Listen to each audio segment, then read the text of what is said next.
let's get back to the chat. And I believe we were next with Critical Thinker, who said, what would you do with the canon Old Republic? Should they keep the old stuff mostly intact, or do their own spin on old stuff, or reinvent the whole era? Would you want a show, a book, a multimedia project? Thank you so much for that question. It's a question we've talked about a lot. I still do mean to do like a full deep dive on like one of those how to adapt series episodes about the Old Republic, because I've had ideas for this like as long as all the way back to like our origins on this channel. I think the main thing they have to do is condense the era. And that's not to say that the Old Republic doesn't work well as a long era. It can still be really long. It can still be 1,000, 2,000 years long if they want it to be. But right now, the Old Republic that we look at is like about 4,000 to 5,000 years long. To put it in perspective, right, the Republic that we know of, the not Old Republic before the Empire, that's only 1,000 years. Not to mention Dawn of the Jedi takes place 20,000 years before that. So there's a lot of crossover eras that are so spread out in time, and doesn't really make that sense that there's not, that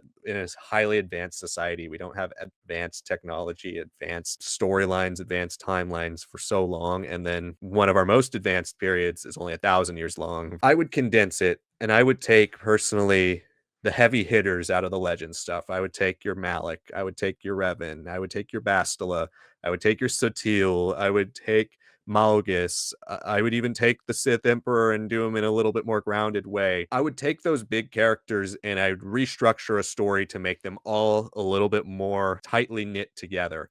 Where things built off each other a little bit quicker, make it an era of massive conflict, but maybe not an era that's spread out over 5,000 years of massive conflict. Maybe make it an era where every 50 or 100 years there's a new massive conflict. And I think you need to connect it a little bit closer to the origins of the Jedi. I think you need to connect it a little bit closer to the dawn of the Jedi, the initial schism between the Jedi and Sith. And I would also connect Bane a little closer as well. We're like right now where we have Bane and Legends, he's like 1,500 to 2,000 years after the events of the Old Republic, after the events of the Sith Emperor, after the events of all those things, when the Sith Empire falls, when the Brotherhood of Darkness rises, to ultimately Bane's destruction of the Brotherhood of Darkness. I think it should be a lot closer. I think Bane should be more of an aftermath of the big ultimate destruction of the Sith Empire. And if you were doing a TV show, and I know you asked the version I would do of this, the HBO style Game of Thrones looking TV show is the best way to do this type of story. You could do movies. It would give it a bigger production value. It would look great. If Disney Plus could somehow figure out a way to make their Star Wars stuff look as good as Game of Thrones. And I know we had this whole conversation last week about one of the big differences is you can reuse sets, or you can shoot practically with Game of Thrones. That saves you money. You can shoot on location versus everything in Star Wars has to either be manufactured in a studio, has to be created digitally. Even if you do shoot on location, you have to make them look like different worlds. You have to create these costumes, all those things. If they could find a way to elevate the budgets of their show to the point where they could give us Game of Thrones in terms of budget, in terms of length of episode, in terms of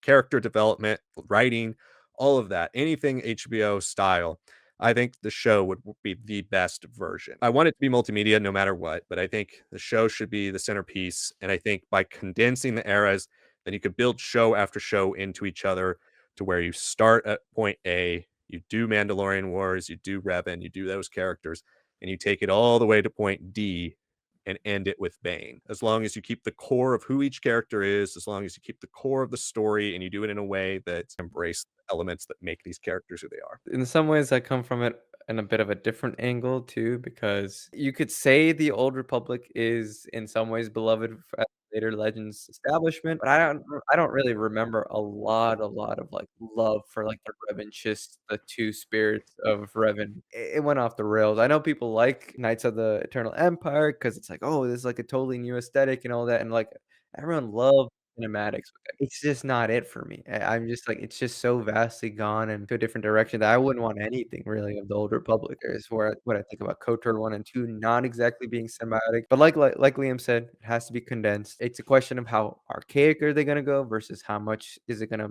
be paralleling a little bit more of the prequel era, a little bit more of like our modern Star Wars sensibilities that we've seen from the prequels, that we've seen from the originals and the sequels, right? How familiar is the tech going to be? How familiar are the organizations, the groups, the people, right? KOTOR really by two is literally has Jedi wearing prequel trilogy robes, and you're like, "This is 4,000 years before. How is this the same?" I too would agree with going with something that's a little closer to Dawn of the Jedi in connection, and aesthetic, and style. Lean a little bit more on the Rakutans and, like, the influence of that onto the Sith Empire, onto the great schisms that occur, HBO level writing, production, longer episodes for sure. Storytelling in the Old Republic era is mostly, like, and where you can kinda, like, talk. You can have a lot of time during travels, a lot of downtime learning and relearning and remembering stuff, right? I'd love to see the Star Forge as a concept because it's still Mhm. super unique. I would say KOTOR, a lot more tied into Tales of the Jedi, and then KOTOR with whatever original stuff you wanna do leading into the Bane trilogy. I think it all makes a lot more sense that way. You gotta put a little bit more emphasis on, like, the Mandalorians with how much Canon's developed them with, like, Tar Vizsla and everything, so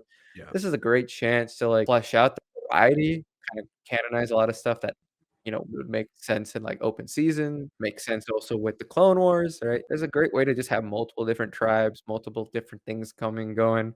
You could still have the Ultimate, you could still have Indomitable, but maybe their roles are a little bit more reflective of, like, how the Mandalorians really aren't super unified during this period of time where they should theoretically have been or gotten close to destroying their home planet at this point. Yeah, absolutely. The Mandalorians need to play a huge role, and they do, but it's mostly off screen or in the Yeah. comics. So we'll run down these comments too that are about it. Like Chris says, hard to do the core KOTOR story without massive negativity from fan base. You're going to have massive negativity no matter what you do, unless you literally remake the KOTOR game frame for frame with newer graphics like Final Fantasy 7 did and expand upon it, right? That's the only way you don't get massive negativity. If they were to announce my version of it, there would be negativity. There would be negativity until the first episode came out. There'd probably still be negativity, but ideally, if they did it perfectly, let's just say in a hypothetical world and it's just perfect, by the time you got to the final episode of season one, I think enough people would be able to see what they were going for that you'd start to be able to separate the two. We'll still always have the game. And then Chris also says you lose the amnesia plot almost entirely due to lack of Revan. The only way I could see you being able to keep that is if Revan was almost entirely masked before, and then you had another actor play Revan unmasked, but then you would have to do that story prior to doing any of the Jedi Revan stuff. And I would prefer kind of seeing the Jedi Revan stuff because I think it would be impactful to have the fall of Revan and then the reclamation of Revan as one big story rather than in flashbacks. And then the Chris says, how would you structure a KOTOR HBO series, though? Like I said, no amnesia twist, and it's difficult to do KOTOR 2 with a whole new cast. The KOTOR MMO plot just ain't happening on TV either. You would just have to create a show that didn't focus on one game. It would be Yeah. something that crisscrossed. You'd have Mitra Surik in episodes of like the Jedi Revan story, right? Because they were friends. Then you have moments where they're fighting together, or you have moments during the Mandalorian Wars. You have a season that starts before Mandalorian Wars. You get to know characters like Revan. You get to know Mitra. You get to know Malak. You get to know these characters. Then you have their fall. You connect it to Mandalorians. It's already popular and mainstream. You could have an armorer of that age, right? You can add some of these canon things we've brought into Mandalorian culture and bring them into the origins of them in KOTOR. You could have the fall of Revan, the rise of Malak. That could be kind of season 2. A season 3 could be the amnesia plot line. If you still wanted to go that route, or the reclamation of Revan, you can kind of condense that. And that's where you could kind of go away from the game if you didn't want to get too one-to-one, because then you get picked apart a bit more. If you do one-to-one, you bring in Mitra to be a little bit more of a prevalent character towards the end of that story. Maybe make her a little bit more part of the KOTOR 1 story, her fall as the exile. You have that happen after. That's kind of the focus of season 2. You bring Revan a little bit more into that story. Do the same thing moving forward. You have the Revan book. If you wanted to bring that in, you could further flesh out that story, because I think everything in that story is great up until the last few chapters. So It's yeah. the way it ends very abruptly. And then you have the second half division between Mitra and Revan. So in a TV show, you can merge those two stories a bit more. You can make it make sense. You could leave that tragedy there, right? The MMO would be the toughest part, and that's where it would be kind of like a spin-off series, right? I think you start with all these things. You have the MMO as a spin-off, a secondary story. Hypothetically, 10 years down the line, you bring back the actor who played Revan for the MMO to show up in some scenes. It could seamlessly work together to where if you had technically like a 10-15 year long project with 2 or 3 different shows, you could ultimately have Bane. And you could do Bane as a movie trilogy. I think Bane would work fine as a trilogy or duology of movies, or you could do a show. I think you could bring Bane into the Sith a little bit earlier, and you could kind of have this guy who's just in the shadows. He shows up for some episodes. You don't really know who he is. Eventually, it's revealed it's Darth Bane. There's a lot of ways you can work around it. It's just you have to be open to the idea of condensing, recombining, taking elements that, like the exile that weren't thought of when they wrote the original KOTOR story, reinserting them into the KOTOR story, right? It's an exercise in combination and in addition and subtraction, right? You just really have to be open to taking things out that don't necessarily need to be there to keep the core of the story and adding things in that would have been there had they existed when the story was made. And just to address like the amnesia plot, yeah, it probably doesn't happen the same way, but then you can just kind of handle it like in a very Superman actor situation, right? Like a big thing about Superman is that his Clark Kent is nothing like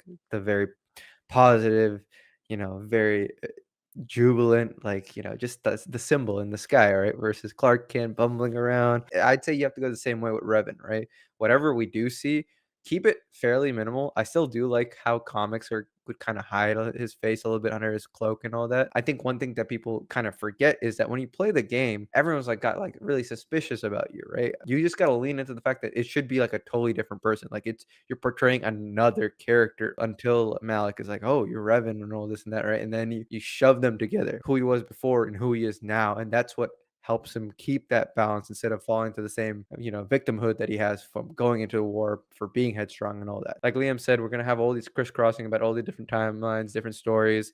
The exile should definitely be a bigger focus because she's gonna be there in the Mandalorian Wars. There's like barely any backdrop to her, any story to her that she even shows her around other than what she says in the game. Frankly, at the end of the day, maybe that's not enough. But then, like you were talking about, like the Code 3 instead of the MMO, I agree. And that's kinda where that twist would happen. What's next for Revan? He'll disappear from the story. But what if he doesn't? Even if you don't love the show whenever it comes out and all that, you're still kinda curious, like, what would a potential KOTOR 3 look like? What storylines did they bring in with the original KOTOR writers as consultants and all that, and, like, where they wanted to go? That's where the bigger twist happens. There's plenty of Star Wars fans who've joined up in 2015 and all that, who don't know anything about KOTOR, who will watch that and will see the portrayal, whatever changes they make, and we'll be surprised, and we have to give them the priority. I mean, even though it is the big twist of the first game, right? If you were creating your own KOTOR world, I hate to say it, but it really would be kind of a secondary thing to retelling this story if Yeah, you told the first part correctly. It depends where you want to start it. If you wanted to start it at KOTOR 1, right, you could do Amnesia without anybody knowing, and you could do flashbacks, or you could even do a season with Amnesia Revan. It ends with kind of the reveal that he is yeah, dark side Revan, and then you do a second season that's all Mandalorian Wars, and it's everything that led up to it and his fall, and then betrayal by Malak. You could do that kind of in between story, and then a third season you go back to present day, and then do a season where you wrap it up and he beats Malak. So this is all like my hypothetical dream project. If I was working on it, if I was the writer, if I was the producer type of yeah. thing, right? Like that's what I'm pitching kind of.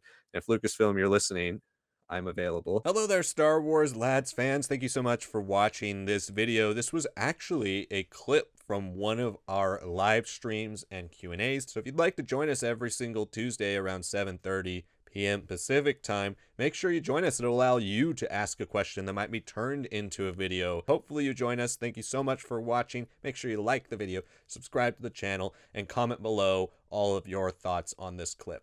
Thanks for watching, and we will see you all next time.